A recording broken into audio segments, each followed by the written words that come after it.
Estoy bien. Ok, unos tres. Hermanos, ¿cómo están? ¿Bien?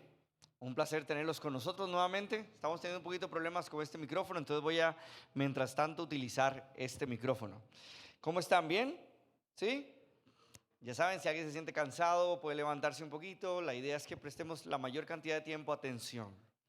Hermanos, vieras que me llama mucho la atención o es muy emotivo para mí ver a los niños pequeños confiando en sus padres cuando están en situaciones de mucho estrés. No sé si ustedes han visto a niños que estén muy pequeños confiando en sus padres en situación de mucho estrés. Mi hija tiene 5 años y el viernes algunos papás de acá me dijeron que fuéramos al parque de diversiones. Y yo dije, no, ¿cómo voy a ir al parque de diversiones? No tengo tiempo, tengo que hacer esto y lo otro. Y me dice mi esposa Joy, amor, vamos para disfrutar con Maite. Maite está de vacaciones, has estado muy ocupado. Entonces terminamos yendo al parque de diversiones. Maite nunca había ido al parque de diversiones, nunca se había montado una atracción que no fueran unos carritos ahí en el mall. Y cuando nos montamos, ella no sabía a qué iba, ella no sabía lo que implicaba, y nos montamos en una atracción que subía, era acuática, subía y luego baja fuerte. Ella no sabía que eso pasaba. Ella se montó con ojos cerrados con el papá y con la mamá. Y cuando vamos, tiene una montañita primero y luego sube. Y cuando pasa la primera montañita, ya sintió lo feo que era. Entonces Maite me dice, papi, ya me quiero bajar. Ya no quiero seguir, papi. Bájeme, por favor. Ya no podía. Y empieza a subir y ustedes saben, si han ido alguna vez, hay unas atracciones que son muy antiguitas y se mueve todo cuando va subiendo.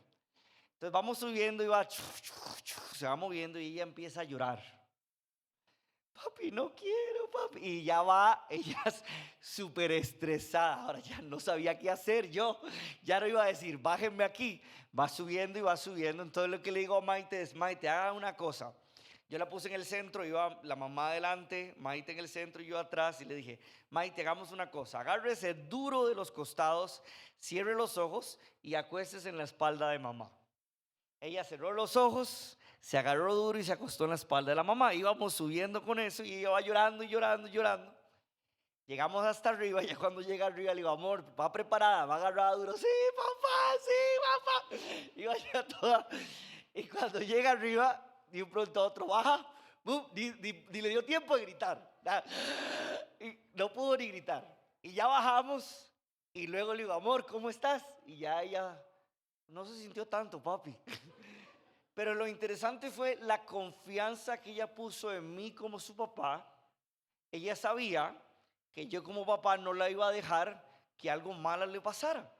Aunque ya ahí arriba no sabía qué podía pasar, ella sabía que no iba a dejar que algo malo le pasara. ¿Ya? ¿Me avisan? 1, 2, 3, probando, sí. Estoy aquí. ¿Me avisan? Ya está prendido. ¿Sí? Si no, sigo aquí con este. 1, 2, 3. ¿Está lento? Okay. Bueno, va a seguir con este. Ok, entonces me llama mucho la atención eso. Y cuando ya llega, recuerdo que le digo, ¿te quieres volver a montar? No, papi, está bien, gracias. Pero ella confió demasiado en mí y en el cuidado que yo tengo por ella. Su confianza estaba puesta en su papá, que la ama, que la cuida y que no dejaría que nada malo le pasara. ¿Ok? Ahora sí estoy sonando un poquito. ¿Ok? ¿Sí me escuchan afuera o no? Más o menos. Bueno, sigo aquí, no se preocupen. Entonces, hermanos, eso me recuerda muchas veces cómo es Dios con nosotros y la salvación. Hermanos, a veces vemos niños en las piscinas y le dice el papá, tírese. Y el niño con miedo no se tira. Ve todo alrededor, ve la profundidad del agua. Y a veces el papá se levanta, la alza y entra con el niño en la piscina. Hermanos, aunque esto es una historia infantil del miedo que le pasó a mi hija, déjame decirte que es prácticamente lo mismo que pasa con nosotros en la salvación. No es una confianza en nuestros méritos. Ninguno de nosotros se levanta pensando en confiar en sus méritos, que por eso Dios nos va a salvar por lo bueno que somos o lo que podemos hacer. Es una confianza en lo que Él dice y lo que Él hizo. Así es la salvación. Hermanos, no sé cuántos de ustedes, pero yo he pasado por eso, pero cuántos de ustedes han dudado de su salvación o de la seguridad de su salvación. ¿Qué va a pasar conmigo? Cometí este pecado, ¿realmente puedo ser perdonado por Dios? No sé ustedes, pero en mi caso, hermanos, he pasado en partes de mi vida donde no sé realmente si soy salvo o no. Pero más que todo es duda porque he hecho algo malo. Pero no duda por lo que Él ha hecho. Y ahí es donde está el problema. A veces nos vemos a nosotros mismos y dudamos de nuestra salvación porque el problema es que la salvación no se enfoca en nosotros, sino en Cristo. Querido hermano, todos hemos pasado por situaciones de duda, de falta de confianza, de enfermedad, difíciles. Pero déjame decirte que tu salvación no depende de cómo te sientas hoy. Repito, tu salvación no depende de cómo te sientas. Tu salvación depende objetivamente de lo que Jesús hizo. No de lo que puedes o no hacer. Repito, objetivamente de lo que Jesús hizo por nosotros. Paul Tripp lo dice de la siguiente manera: tu seguridad no está en tu habilidad para aferrarte a Dios, sino en el que Él no te soltará. Repito, tu seguridad no está en tu habilidad de aferrarte a Dios, sino en que Él no te soltará. Y usamos frases muy populares como aferrarse como un mono en un ventolero. ¿Han escuchado esa frase? Nos agarramos mucho a Cristo como un mono en un ventolero. Hermanos, así no funciona la fe. Él es el que te agarró y no te soltó. Hoy están hoy, ¿sí? ¿O no? ¿Estamos mal todavía? 1, 2, 3, sí. No se preocupe. Hermanos, Él no te soltará. Él te tomó y no te soltará. Es por eso que por medio del Salmo 125 que ya leímos, resolveremos una de las preguntas más cruciales de todo creyente. Y es, ¿cómo sé que soy salvo? ¿No se han preguntado eso? ¿Cómo sé que soy salvo? Porque, hermanos, casi nunca hurgamos en nosotros mismos o en otra persona y asumimos que por decir Dios le bendiga, por estar el domingo en la iglesia, todos somos salvos. Pero ¿cómo sé realmente que soy salvo? Y eso es lo que quiero que el día de hoy salgas confiado y plenamente agradecido, sabiendo que la salvación es perfecta y completa en la obra de Cristo y no en tu habilidad de sostenerte a Él. Quiero que hoy salgas confiado y agradecido, dando gloria a Dios, entendiendo que la salvación es perfecta y completa en la obra de Cristo y que esa salvación dejará huellas visibles en nuestras vidas. Esta pregunta la responderemos por medio de 3 evidencias o 3 respuestas argumentales que tenemos en el Salmo 125. ¿Cómo sé que soy salvo? Versículo 1 al 2, porque confío y permanezco. ¿Cómo sé que soy salvo? Versículo número 3, porque lucho y no me rindo. ¿Cómo sé que soy salvo? Porque soy honesto y no finjo. Ese es nuestro argumento del día de hoy. Otra vez, ¿cómo sé que soy salvo? Porque confío y permanezco. ¿Cómo sé que soy salvo? Porque lucho y no me rindo. ¿Cómo sé que soy salvo? Porque soy honesto y no finjo algo que no soy. Son 3 elementos que te ayudarán a salir confiado de que la salvación es plena en Cristo y dada a nosotros por gracia. Hermanos, estas serán nuestras evidencias del Salmo 125. ¿Los anotaron? ¿Sí? ¿Los tienen en mente? Ok, vamos al Salmo 125 en sus Biblias. Yo leeré la Nueva Biblia de las Américas, que inicia diciendo: el Señor protege a su pueblo, dando como un tema central, y luego dice cántico de ascenso gradual. Ahorita explicamos qué significa eso. Pueden ir en sus Biblias, Salmo 125.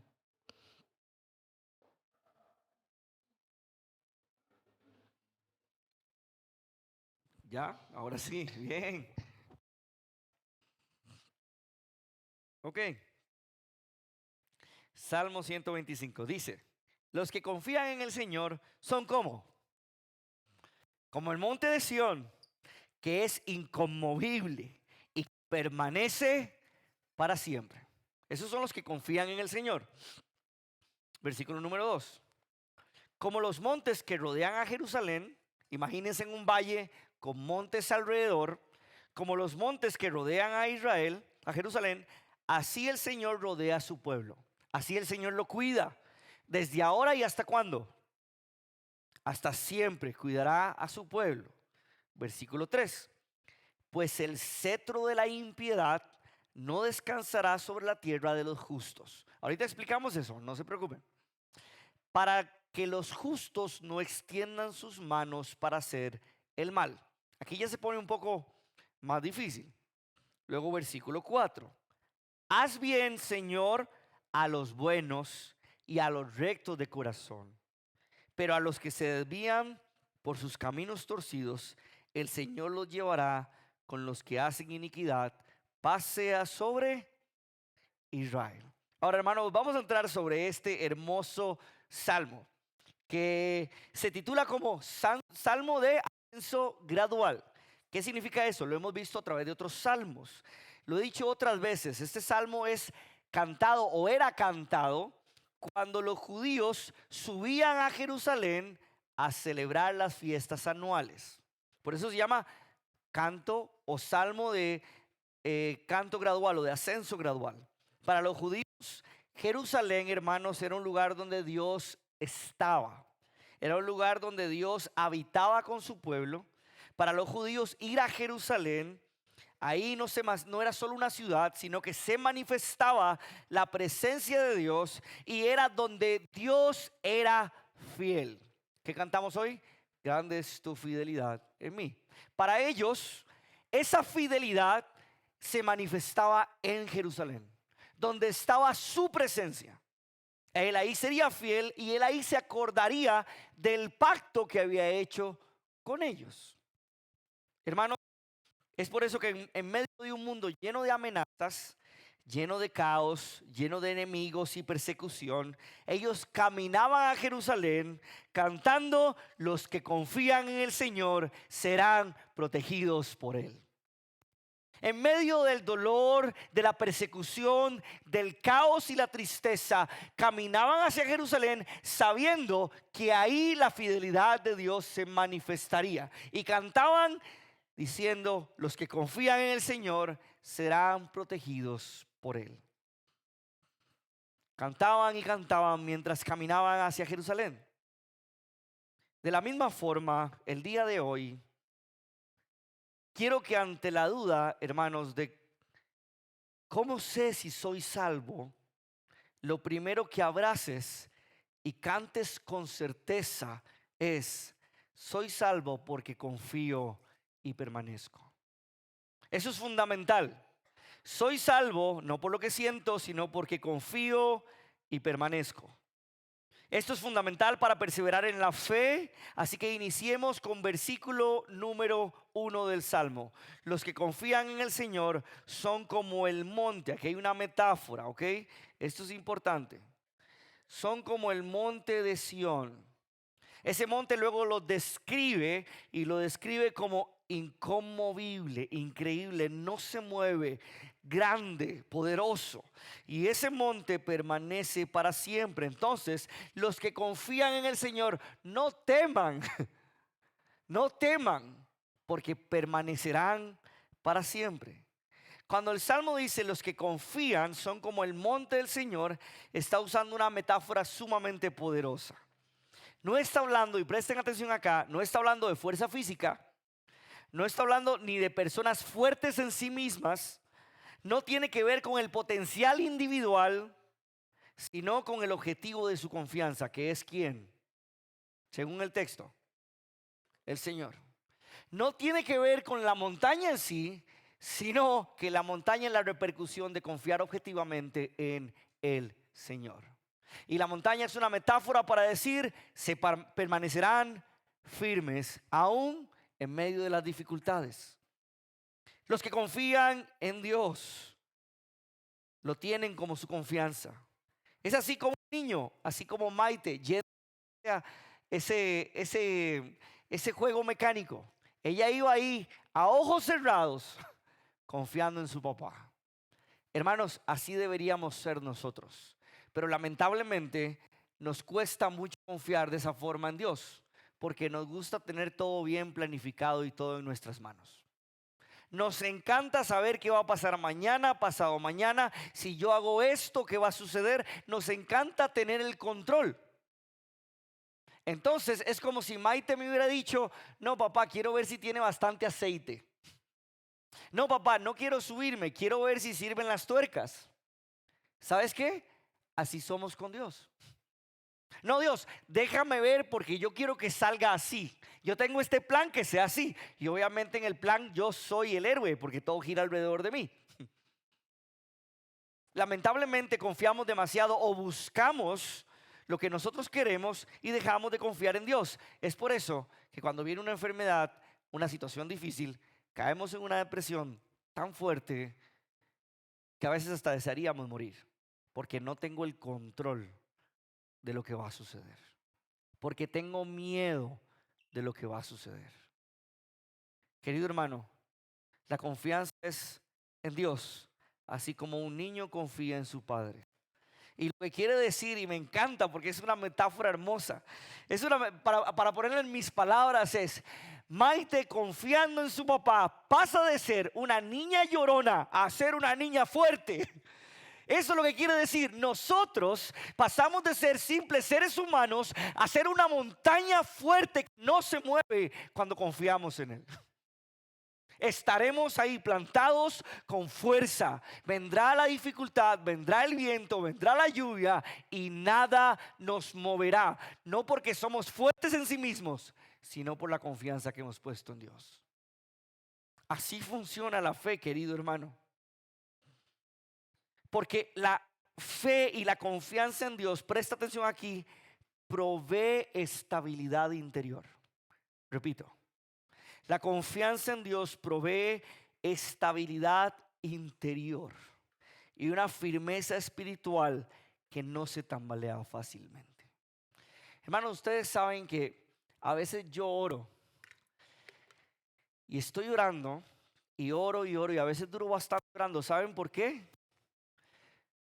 Oro y oro y oro para yo mismo entender que debo confiar en Dios.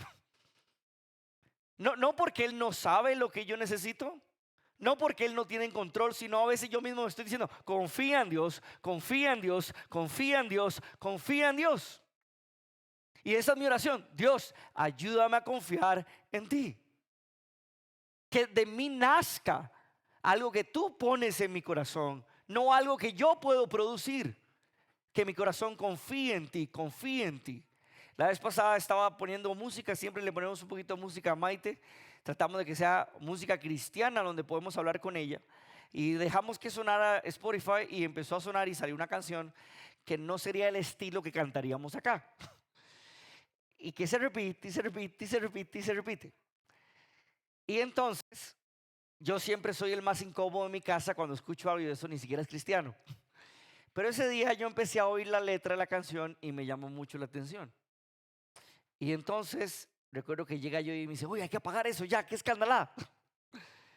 Apaga la música. Le digo yo: amor, vieras que la canción no me gusta el sonido ni el ritmo, pero lo que dice, mientras me estaba alistando, se volvió en una oración. Dios, que mi familia confíe en ti, que mis hijos confíen en ti. Y se volvió una oración en mi mente. Lo que quiero decirte, hermanos, es que no oro porque me siento bien. No me levanto y digo: hoy voy a orar porque Dios ha sido fiel conmigo. Sí lo ha sido, pero a veces no me siento así. A veces me levanto y digo: no me siento con ganas de, pero vamos a orar. Para que Dios trabaje en mí. No para que Él haga algo especial, sino para que Él trabaje en mí. Hermanos, dice el Salmo, es una convicción espiritual que provee estabilidad emocional y estabilidad espiritual. A veces yo oro y oro y oro para yo simple y sencillamente buscar paz para mí mismo. para descansar en que Él tiene el control. Ahora, es importante entender esto, querido hermano. Debemos recordar que esto no significa que no vamos a tener luchas. Vamos a tener luchas. Quiero decirte que esto no significa que no vas a tener dudas. Quiero decirte que esto no significa que no vas a pasar por situaciones emocionales fuertes. No se trata de eso. Lo que se trata es que a pesar de la enfermedad, a pesar de la duda, a pesar de la tentación, a pesar del sufrimiento, el creyente permanece. No por su propia fuerza, sino por en quien confía. Otra vez, el creyente permanece. No por su propia fuerza, sino por en quien confía. Esa estabilidad que solo el Espíritu da. Es muy importante comprender que es firme cuando confía plenamente en Dios. Cuando confiamos en quién es Él. Y quiero que presten para explicar un poquito, todos deberíamos saber qué es confianza o no. Cuando yo le digo qué es confianza, ¿qué entienden? ¿Qué es la confianza? ¿No han prestado atención? Descansar en algo, pero ¿por qué? ¿No se han puesto a pensar por qué mi hija confiaba en mí? ¿Cuál es la confianza? Si tú vas a un partido de fútbol y sabes que vas con el mejor equipo, ¿qué confías? ¿Que ganarán? Confías porque entiendes qué es lo que hace y quién es en quien están confiando. Otra vez, presta atención. No confías simple y sencillamente como un mantra religioso. No es una frase de esas que aparecen de la noche a la mañana y ya confía en Dios, yo confío. No, confías porque conoces qué hace y quién es. Yo confío en los del grupo de música porque sé que van a tocar y saben tocar. Sé quiénes son ellos.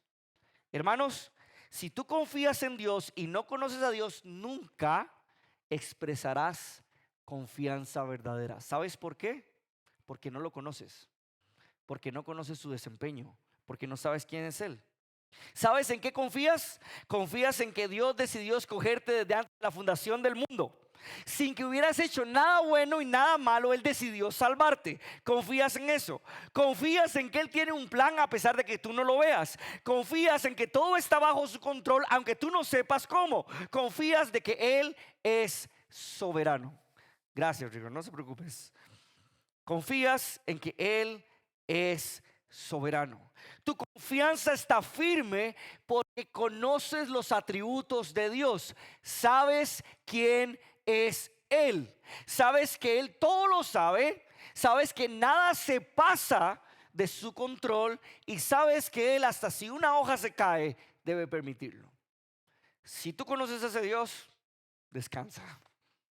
Pero si conoces a otro Dios, que es el genio de la lámpara, donde cada vez que necesitas algo lo llamas para pedirle algo, en Él no confíes, porque ese no es el Dios de la Biblia. El Dios de la Biblia es el que tiene el control de absolutamente todo. Ese es el Dios de la Biblia. Hermanos, si conoces a ese Señor, a ese Dios, déjame decirte que serás como una montaña, firme e inamovible.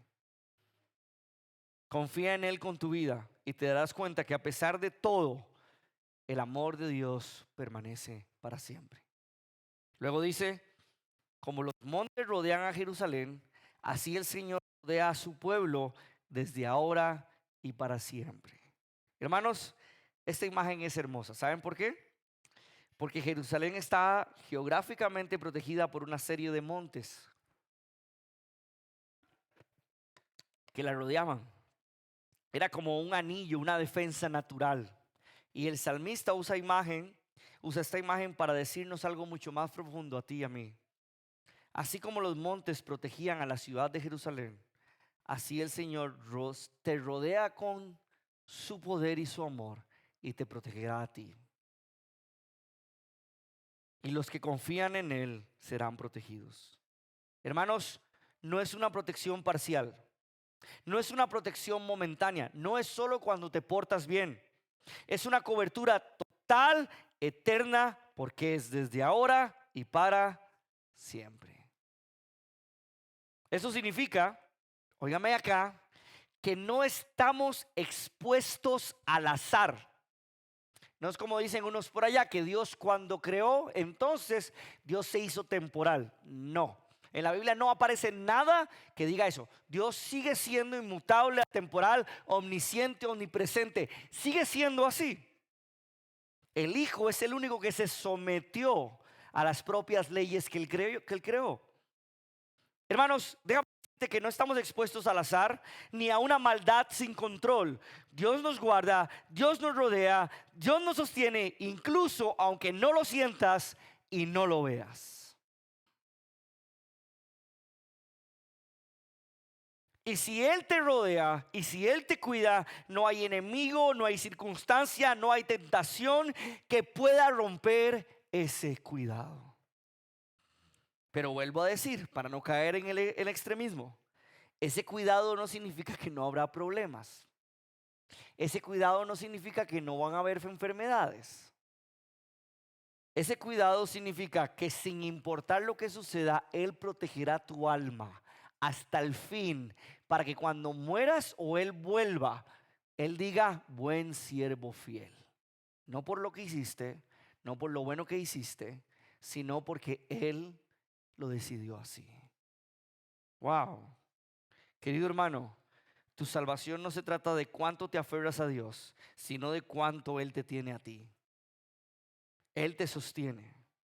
Como lo dice el pastor español David Barceló, la fe no mira hacia adentro. Y esto es algo que hemos tratado de enseñar desde que llegamos aquí y empezamos a plantar gracia y verdad.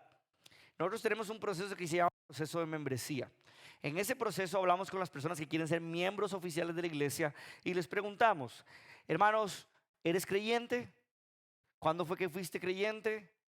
¿Sabes qué es la salvación? ¿Qué implica? Y tenemos una conversación personal con ellos. Hermanos, y muchas veces hacemos de la fe una fecha. Yo creí en 1987 y desde ese día soy salvo.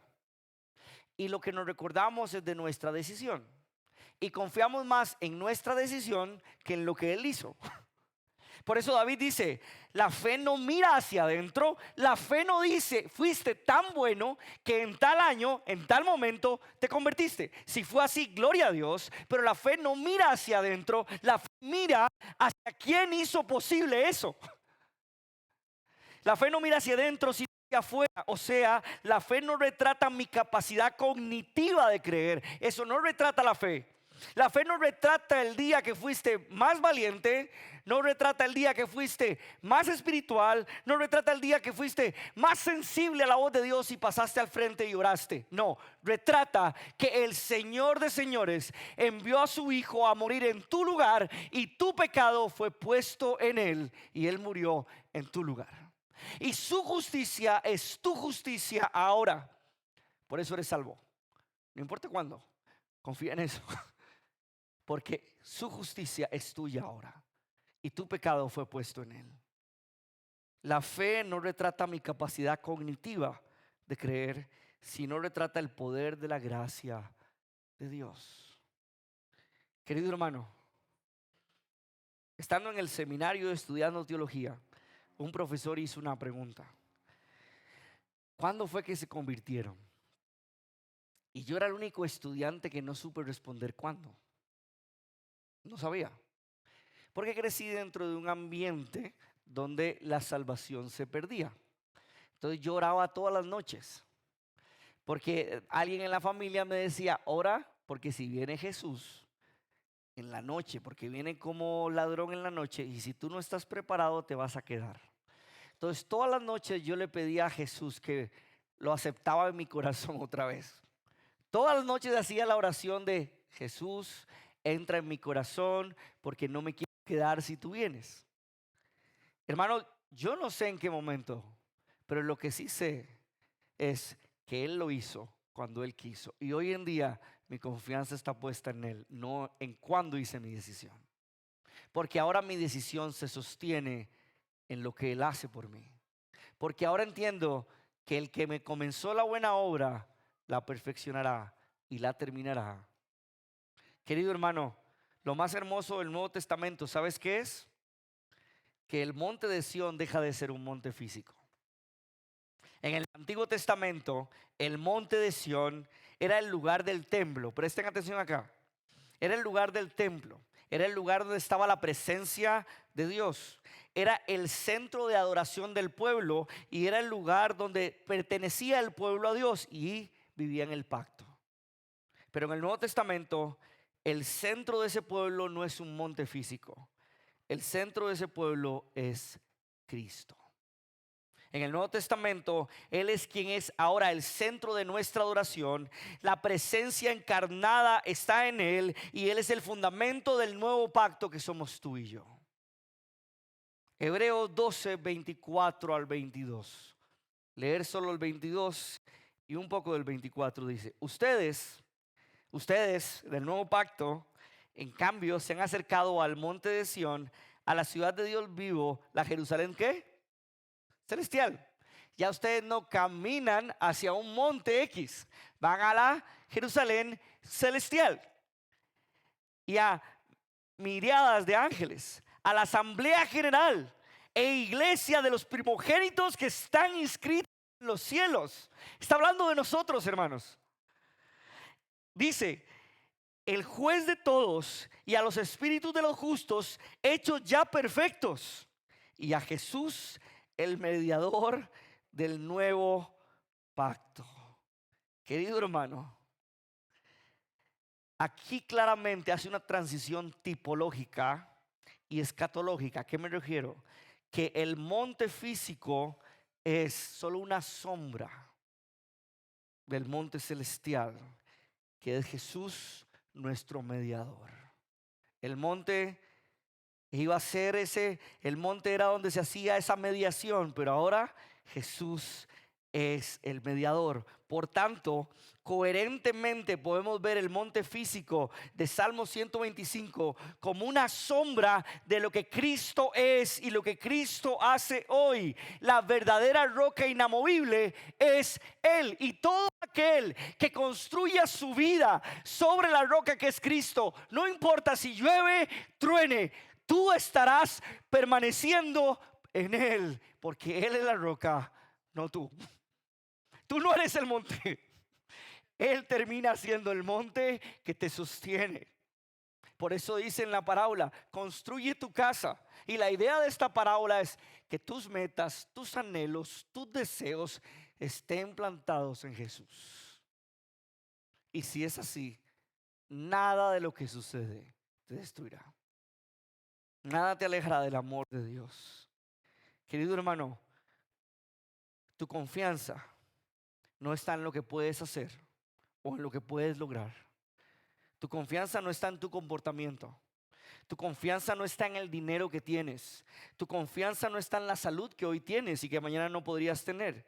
Tu confianza no está en hacer buenas obras y que la gente diga: qué bueno eres. No, tu confianza no está en ser admirado. Tu confianza está en estar en la montaña. Cristo. Wow.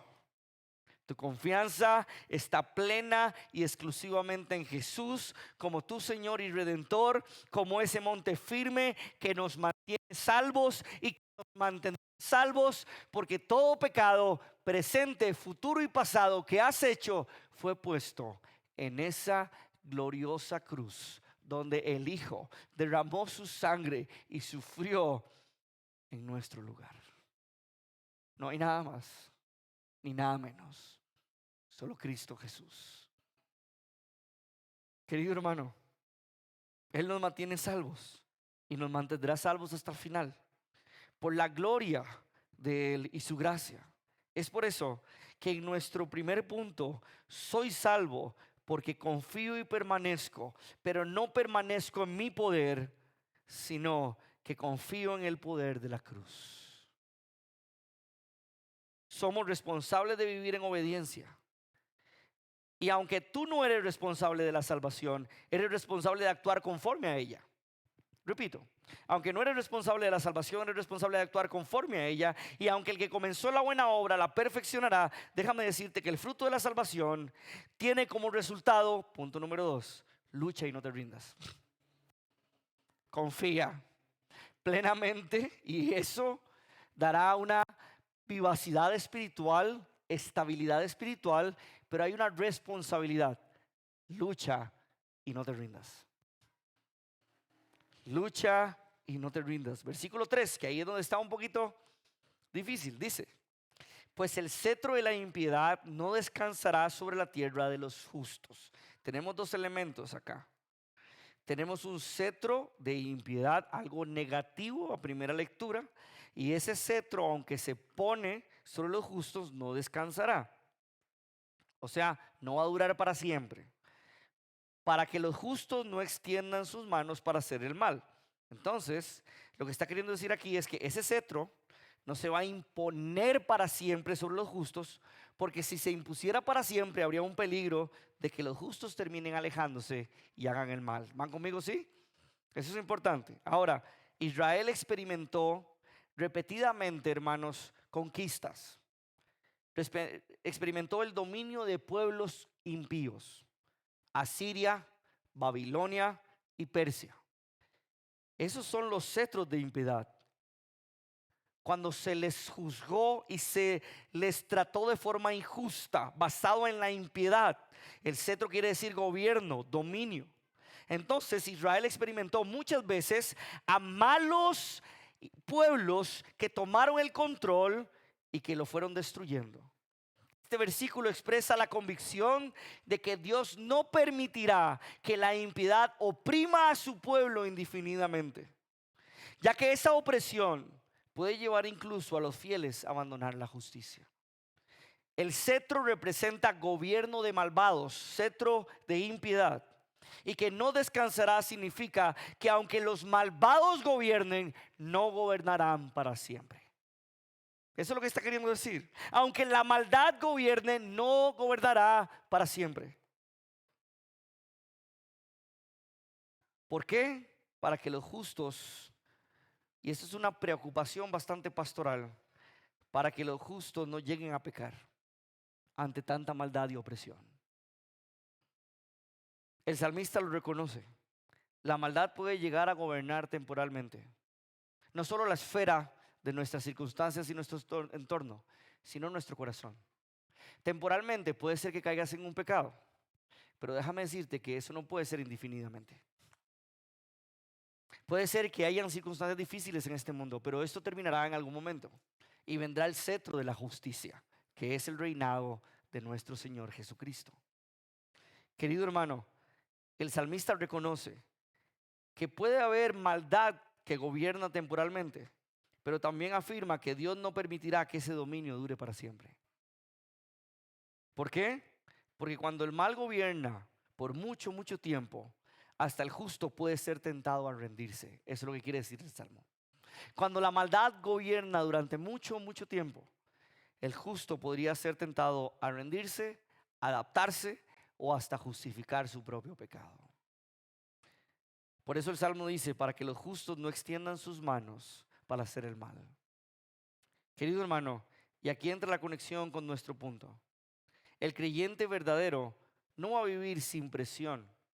Va a vivir con una opresión externa y por supuesto interna de nuestro corazón, pero nunca se rinde ante ella. El creyente no se rendirá ante el dolor, ante el sufrimiento, ante la tentación. No se rendirá. Puede ser que caiga, pero no se rendirá en luchar contra eso. Querido hermano, aunque sientas el peso del mal, no extiendas tu mano a hacer el mal. Porque hay algo en tu interior si eres creyente, y es el Espíritu de Dios.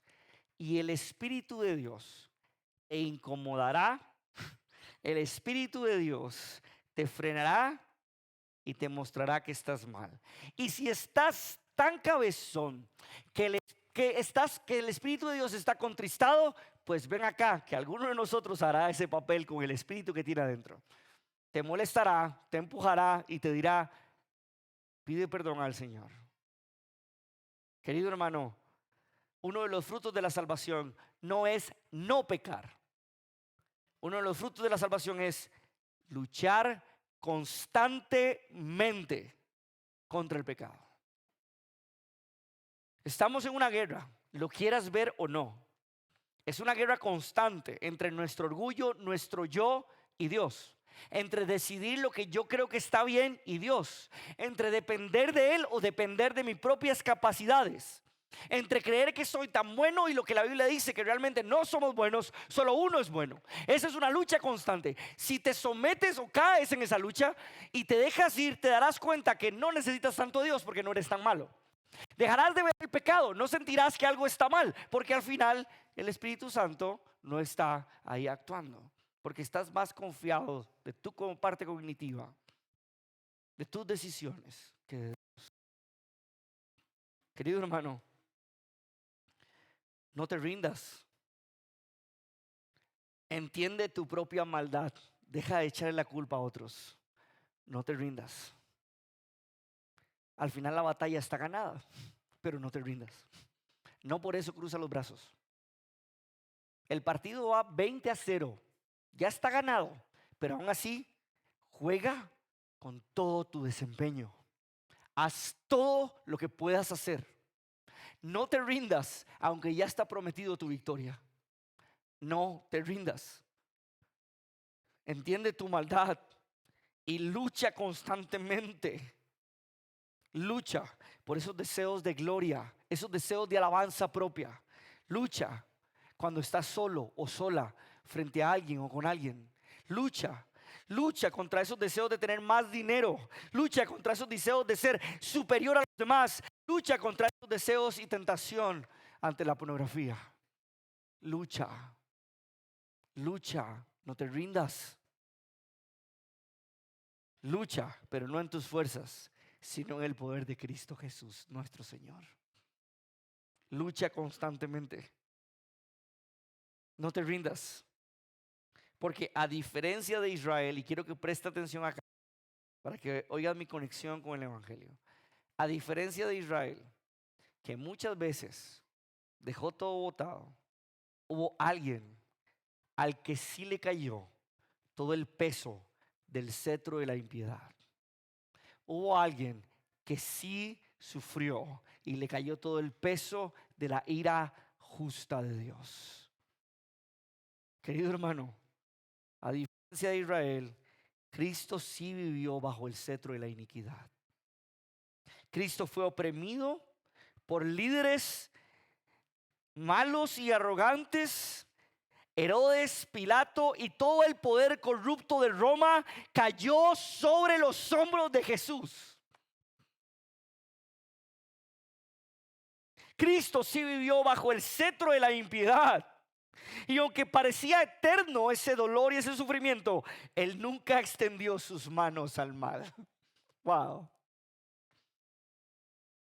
Aunque Herodes, Pilato y toda Roma corrupta le cayó encima, vivió en medio de injusticia, fue perseguido, fue juzgado injustamente. Y aún así no hizo nada malo. Nunca respondió con pecado, nunca respondió ni se dio a la presión y permaneció justo y fiel hasta el final. Es por eso que tú y yo podemos permanecer, porque estamos en Él. Él no es solo un ejemplo, querido hermano, préstame atención acá. Jesús no es un ejemplo. Aquí está el problema. Si Jesús es un ejemplo, es inalcanzable. Es imposible. Jamás. Ponga otra mejilla. Hacer eso. Jesús no es solo un ejemplo. Jesús es nuestra propia justicia. Si estamos en Él, entonces no estamos condenados a vivir bajo el dominio del pecado. ¿Por qué? Como lo dice Romanos 6:14, ya el pecado no se enseñoreará de nosotros. O sea, el pecado no tiene el control sobre nosotros, porque Cristo venció. Estás plenamente capacitado para vencer el pecado y todo aquello que te esté oprimiendo en este momento. Querido hermano, Cristo venció al pecado y ahora vive en nosotros. Y si confías en eso, confía y permanece, entonces lucha y no te rindas. Porque si confías en eso, aunque caigamos, y presta atención acá, aunque pequemos, no nos vamos a quedar ahí. Nos levantaremos, nos arrepentiremos y confesaremos nuestros pecados. Querido hermano, aunque haya presión, no te rindas, porque Él te sostiene, porque Él venció. Es por eso que nuestra salvación está segura, porque confío y permanezco en la cruz de Cristo, y porque lucho y no me rindo en la victoria de Cristo. Y también porque soy honesto y no finjo. Podemos hacernos una propia zancadilla a nosotros mismos. Entonces, confías en Cristo, claro, hermoso. Él es tu roca, Él es tu tesoro. Bien, entonces ahora lucho por comportarme de una forma correcta, lucho por adorarlo y glorificarlo a Él. Pero esa lucha se debe dar sin fingimiento. Sé honesto, no finjas, porque si lo haces de nada sirve todo lo demás, porque solo estás confiando en ti mismo y en cómo te van a ver las personas. No finjas, sé honesto. ¿Quieres realmente ser un buen creyente? Esto es todo. No tengas miedo. No tengas miedo de que se te quite la máscara. No finges. Dice versículo 4. Haz bien, Señor, es una oración, a los buenos y los rectos de corazón. Ellos son los que recibirán el bien. Pero a los torcidos, los que se desvían por sus caminos torcidos, el Señor los llevará con los que hacen iniquidad, con los malos. Paz sobre Israel. Vean qué interesante. La oración es del pueblo yendo a Jerusalén. Eso quiere decir, presten atención acá, que el mismo pueblo reconoce que dentro de gente del pueblo no hay no creyentes. Dentro del mismo pueblo hay gente que podría parecer pueblo, pero no lo es. Wow, vea qué interesante este canto. Los salmos de ascenso, donde va todo el pueblo caminando y cantando, no son ingenuos. Reconocen que hay personas dentro del pueblo que se desvían con caminos torcidos. El salmista ora por el bien de los que son rectos de corazón, sabiendo que la fidelidad interior importa más que un ritual externo. Pero también advierte que si vamos caminando hacia Jerusalén, hay algunos de ustedes que serán juzgados por hipócritas e impíos. Jesús mismo reconoció también la diferencia en el Nuevo Testamento. Él habla del trigo y no lo reconocerán hasta que llegue el que realmente va a hacer la cosecha. Y dice a los ángeles, no lo recojan todavía, espérense. Van a crecer juntos, van a parecerse, pero llegará el momento de la cosecha, cuando Él diga, esto sí y esto no. Querido hermano, esto es una advertencia a no aparentar. Podrías estar acá, y quiero que presten atención todos y se examinen con estas frases de mi tercer punto. Podrías estar acá, parecer cristiano, levantar las manos, cantar. Podrías tener conversaciones donde dices amén, Dios te bendiga. Podrías tener tus redes sociales mostrando que eres el mejor cristiano de todos y no tener un verdadero corazón contrito y humillado al Rey de Reyes y Señor de Señores. Podrías, hermano, estar aparentando y estar alabando a un ídolo mayor. ¿Y sabes cuál es ese ídolo? Tu propia careta, tu propia reputación. Querido hermano, podrías estar acá y verte como cristiano y no ser un cristiano. Quiero que te examines realmente y pienses, ¿en dónde está tu confianza? Porque de ahí depende el salmo. ¿Confías en ti? ¿En qué es lo que confías? ¿Qué es lo que adoras? ¿Qué es lo que te hace feliz?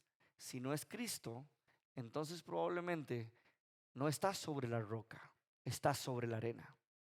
Y por eso cuando vengan los embates, no sabrás qué hacer. porque puedes confiar más en otra cosa que no sea Cristo. Querido hermano, examínate y déjame decirte que si en este momento de examinarte eres un creyente honesto y eres un creyente honesto con tus luchas y con tus pecados, es Dios el que está actuando. No te asustes, Dios está actuando si eres honesto en saber tus luchas y tus pecados. Pero déjame decirte que si estás viviendo como un hipócrita que aparenta algo que no es, entonces al final Dios te juzgará. Querido hermano, si al escuchar esta última parte del sermón piensas, yo quiero vivir con un corazón recto, pero realmente lucho con esto y esto. Realmente a veces quiero fingir que todo está bien o quiero que la gente vea que todo está bien. No quiero abrirme a ellos, no quiero que me lastimen. Déjame decirte, hermano, que deja de confiar en ti. Suelta eso, abre tu corazón, porque lo más importante y lo único importante es lo que opine Dios de ti, no nadie más. Déjame decirte que al final el que estará contigo siempre y para siempre es Dios. Déjame decirte que no importa lo que opinen de ti, importa lo que Él opina de ti. Querido hermano, no finjas, deja la hipocresía a un lado, no intentes ser alguien que no eres. Abre tu corazón y dile al Señor, lucho con esto, esto y esto, necesito ayuda. Busca a alguien cercano a la congregación que te pueda ayudar, que te pueda dar luz en áreas donde no estás viendo. Querido hermano, si al final pensaste, quiero vivir así, pero me cuesta, no te preocupes, son buenas noticias, porque el deseo de vivir en integridad es señal de Dios actuando. Repito, no te preocupes, no salgas de aquí pensando, uy, seré salvo. No, el deseo de vivir en integridad es Dios actuando. Listo. Es Dios trabajando en tu corazón. Si deseas hacerlo, por más que te duela, por más que cueste, ese deseo es solo movido por el Espíritu Santo. No puedes tener ese deseo sin el poder del Espíritu Santo en ti. Querido hermano, te tengo buenas noticias, no malas noticias. Eso es el Evangelio. No te condenes porque ya alguien murió en tu lugar. No te castigues porque alguien fue castigado en tu lugar. No te inculpes porque alguien fue culpado en tu lugar. Eso es el Evangelio. Eso es. Disfrútalo. Abraza el Evangelio. Hermanos, algunos piensan que el Evangelio es solo como llego a ser salvo. No, el Evangelio es como vivo como salvo. El Evangelio es algo que constantemente debemos repetirnos. Debemos cantarlo, debemos hablarlo. Dios está trabajando, no te condenes. El Evangelio no es para los que aparentan ser mejores que los demás. El Evangelio es para los que se rinden en humildad al Señor de señores y Rey de reyes. Hermano, sé sincero ante Él. De todos modos, Él conoce todo de ti. Él conoce lo peor que has hecho y lo peor que llegarías a hacer y lo peor que desearías hacer. Todo lo conoce. Querido hermano, cuando vives en honestidad, en luz, sin máscaras religiosas, estarás en el monte verdadero de Sión, Cristo. Y ahí encontrarás descanso. Ahí encontrarás gozo. Porque Dios no bendice la perfección fingida, sino la integridad real del corazón. Repito, Dios no bendice la perfección fingida, sino la integridad real del corazón que nace de una fe verdadera. Querido hermano, no temas a ser expuesto, no temas a ser vulnerable delante de los demás, porque Él bendice a los rectos de corazón y ellos son los que humildemente claman por Jesús. El verdadero creyente no es perfecto, es honesto. El verdadero creyente no aparenta, confiesa. El verdadero creyente no se esconde, se humilla. Ese es el recto de corazón, a quien Dios guarda y lo hace tan fuerte como una montaña. Wow. Querido hermano, ¿cómo sé si soy salvo?